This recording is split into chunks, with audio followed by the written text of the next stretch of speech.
Can immersive art recreation games enhance art appreciation? While there have been quite a few initiatives and projects that use AR and VR to allow students to easily experience artworks at their original scale and view them from unique perspectives, these experiences are still somewhat passive in nature.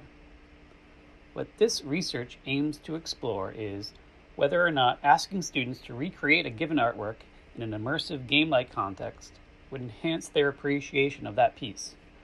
Does it make art making less distant and abstract? A few questions follow from this. First, what would such a game look like?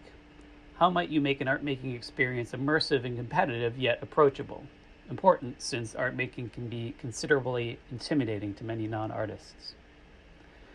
This work-in-progress research attempts to answer those questions through the design decisions involved in the creation of two art-making games, Choppy Forgeries and Choppy Forgeries VR.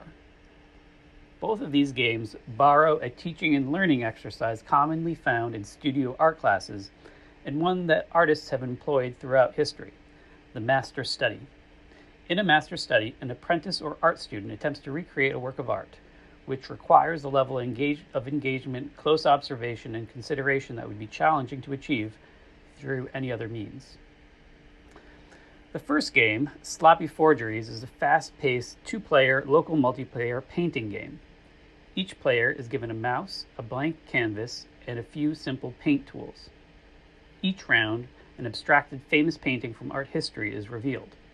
Players race to copy the painting as quickly and accurately as possible. The immersion comes from the intensity of the challenge and its competitive context.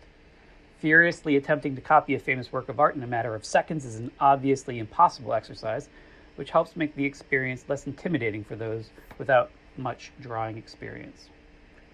Simultaneously, being given an accuracy score at the end of the experience based on the number of correctly painted pixels makes it a skill-based exercise and gives it some additional weight.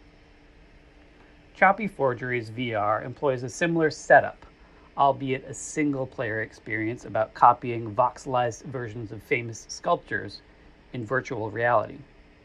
The player can currently choose from 3 different classical sculptures from history. They can also choose 3 different resolutions of those sculptures, roughly equating to difficulty. Players then use their hands to shave off voxels in an attempt to recreate their chosen sculpture over the course of 3 minutes. As they carve, an accuracy score is displayed as a percentage determined by counting the number of correctly placed voxels divided by the total number of voxels in the slab. They can also rotate both sculptures, change the size of their carving tool, and use their hint time, which momentarily replaces their recreation with the original sculpture, allowing players to spot the differences. Once development of these games is complete, a study could be completed to evaluate their potential as a tool to enhance observation and visual memory. How would studying a work of art in a traditional context compare to studying it within Choppy Forgeries or Choppy Forgeries VR? Which group would perform better on a test focused on visual recollection and observational detail? Would the subjects using the game-based approach perform better at recalling details of the artwork's form, composition, and/or details of what's being depicted? Thank you for watching. For more information about the games and their release, go to playfulsystems.com.